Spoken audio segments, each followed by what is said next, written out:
Bonjour, j'espère que vous vous portez bien. Je suis Serge Berly, ingénieur civil.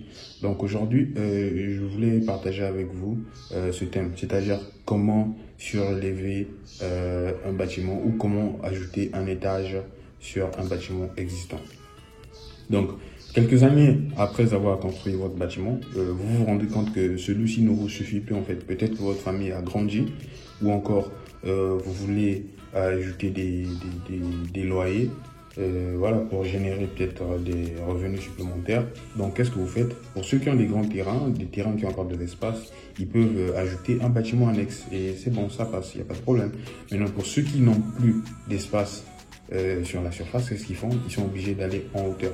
Donc, pour partir en hauteur, ça veut dire qu'on va rajouter un autre étage sur le bâtiment existant. Si on a un bâtiment peut-être qui a R+1, on va essayer d'ajouter un étage pour qu'il passe à R+2. Si on a un bâtiment R+2, on va ajouter un étage pour qu'il passe à R+3. Et si on a un R+3, on peut ajouter un quatrième étage pour passer à R+4. Donc, c'est ça. Maintenant, aujourd'hui, on va voir comment que cela se fait. Parce que ça ne doit pas se faire au hasard et c'est suivant certaines normes. Voilà. Avant de commencer, je voudrais vous informer, une bonne nouvelle en tout cas, c'est-à-dire on a décidé depuis un moment de ne plus facturer la conception des plans architecturaux, lots techniques et plans béton armé pour tous les clients qui nous contactent pour la réalisation de leur bâtiment. Désormais, les études sont totalement gratuites. Voilà. Donc, on va commencer. Comme je disais, comment faire pour ajouter un étage sur un bâtiment existant, sur un ancien bâtiment. Donc, normalement, ça se fait avec deux types de bâtiments. C'est-à-dire, on a un premier type de bâtiment qui est les bâtiments extensibles, c'est-à-dire ajouter un étage sur un bâtiment extensible. Un bâtiment extensible, c'est quoi?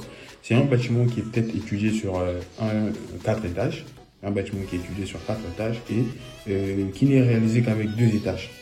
Donc, qu'est-ce que ça veut dire? Aujourd'hui, vous avez les moyens de faire un bâtiment à 2 étages. Donc, vous voulez construire un bâtiment sur 2 étages parce que vous avez les moyens de faire un 2 étages. Mais vous avez une idée de rajouter 2 autres étages à la longue, à l'avenir. Peut-être que quand les loyers vont vous rapporter ou encore vous comptez sur. Quand vous aurez des fonds, en tout cas, vous allez pouvoir rajouter les 2 autres niveaux. Donc, qu'est-ce que vous faites? Là, c'est simple. Lors de l'étude, vous demandez à ce qu'on vous fasse une étude sur un R+4 et pour la réalisation, vous réalisez un R+2. Donc, et le moment venu, dès que vous allez voir que vous avez les moyens qu'il faut, les sous qu'il faut, ou encore vos enfants, tout ça, s'ils veulent rajouter des étages en haut, c'est simple. Et directement, ils peuvent venir rajouter l'étage qu'il faut. Si c'est 3 étages qu'il faut rajouter, vous pouvez les rajouter, en tout cas, en fonction de l'étude qui a été faite. Voilà, donc c'est ça. Pour ce genre de cas, il n'y a vraiment pas d'étude à faire au préalable. C'est un truc qui est simple, vous venez directement, vous mettez votre nouvel étage et puis voilà. Mais non seulement, il faut juste s'assurer peut-être des choses. Moi, je vais juste parler de ça. Il y a ce que vous devez vous assurer. La première chose à s'assurer, c'est quoi? C'est que la dalle, en fait, que la dalle est encore en bon état. La dalle qui est sur la terrasse, quoi. La dalle qui est au dernier niveau, c'est-à-dire c'est qu'elle n'ait pas pris suffisamment d'eau. C'est-à-dire que ça soit pas une dalle qui a beaucoup d'eau, des trucs comme ça. Parce que quand c'est une dalle qui est exposée sur une terrasse, bah, 2 fois et avec la pluie, c'est une dalle qui a pris beaucoup d'eau. Si vous avez été malin, vous avez, je sais pas, si vous avez pensé à mettre l'étanchéité dessus et mettre du carrelage, là c'est bon. Et là, il n'y a pas de problème. Donc vous assurez que la dalle était bien étanche, qu'elle n'a pas pris suffisamment d'eau, parce que si c'est une dalle qui a pris beaucoup d'eau, bah, il risque d'avoir des catastrophes après. Et la deuxième des choses à faire, c'est chercher les attentes. Vous cherchez les attentes des poteaux que vous avez eu à laisser et vous les sortez et puis vous continuez votre structure. Donc parce que si les attaquants, il faut faire en sorte que les attentes soient longues. Parce que quand les attentes sont très courtes, bah là, ça risque de causer des problèmes. Je vais vous montrer une image pour vous illustrer en fait le problème, quoi. Quand on a des attentes trop courtes, et quel est le problème qu'on risque d'avoir. Donc, c'est ça en fait pour les bâtiments extensibles, c'est ça, c'est très simple. Mais non, le deuxième cas, c'est pour, c'est-à-dire c'est ajouter un étage non prévu sur un bâtiment déjà existant. Donc, vous avez un bâtiment, on va prendre l'exemple d'un bâtiment R+1, vous avez un bâtiment un étage et que vous voulez rajouter un deuxième étage, donc pour qu'il soit maintenant R+2. Dans ce cas, qu'est-ce qu'il faut faire? Il ne faut pas directement appeler un entrepreneur ou un maçon pour construire. Non, ça ne doit pas se faire. Dans ce genre de cas, il y a il faut étudier la structure en fait. Parce que le bâtiment, comme je l'ai toujours dit, le bâtiment c'est une arme qui ne tue pas une personne. Le bâtiment, s'il faut que ça fasse mal, ça fait du mal à plusieurs personnes. Je ne sais pas si vous voyez de quoi je veux parler. Un bâtiment, quand il tombe, c'est plusieurs personnes qui risquent, voilà. Sinon, je sais pas, bon, je veux pas dire des choses parce que YouTube risque de bloquer la vidéo, donc il faut faire attention avec les bâtiments. C'est des armes qui ne tuent pas une seule personne, mais ça risque de tuer plusieurs personnes. Il faut faire attention avec. Donc, quand vous avez un bâtiment R+1 et que vous voulez passer à R+2, sans que ça ne soit prévu, qu'est-ce que vous faites? Vous appelez un ingénieur ou un bureau d'études. L'ingénieur va venir, il va faire ce qu'on appelle l'état de lieu. Il va faire l'état de lieu. Il va faire l'état de lieu.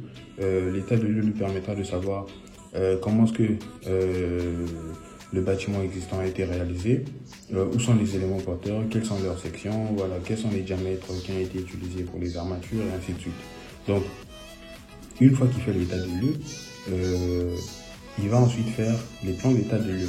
Il va faire les plans d'état de lieu. Voilà, ce sont ces plans-là qu'il va prendre et ensuite faire un nouveau calcul. Il va recalculer votre bâtiment, mais tout en rajoutant le nouvel étage en fait.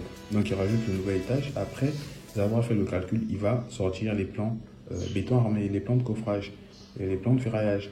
Donc sur ces plans, lui, il aura la possibilité de savoir quels sont les éléments porteurs qu'il doit rajouter sur votre bâtiment, s'il y a des éléments porteurs à rajouter, ou encore quels sont les éléments porteurs qu'il faut modifier. C'est-à-dire, il y aura des poteaux par exemple, des poteaux sur votre bâtiment qui seront peut-être de section 15 x 15, qui vont changer, qui vont peut-être passer à une section de 15 x 20 ou 15 x 30, tout ça.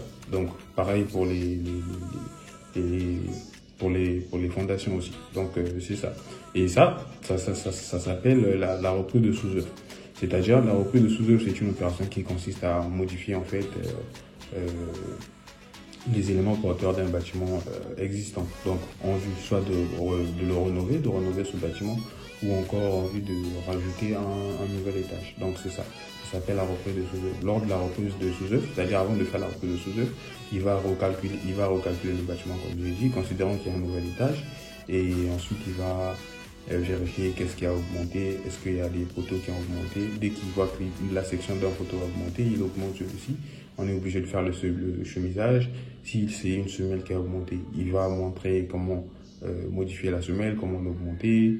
Et voilà, pareil pour les chaînages, tout ça. Donc je vous montrerai des images illustratives, comme ça vous allez voir comment est-ce que la reprise de sous-œuvre se fait. Donc voilà. En gros, c'était ce que je voulais partager avec vous. Merci, j'espère bien vous retrouver sous peu pour une nouvelle vidéo. Et n'hésitez pas à nous contacter pour des questions ou encore pour quelconque besoin. En tout cas, bonne journée à vous, au revoir.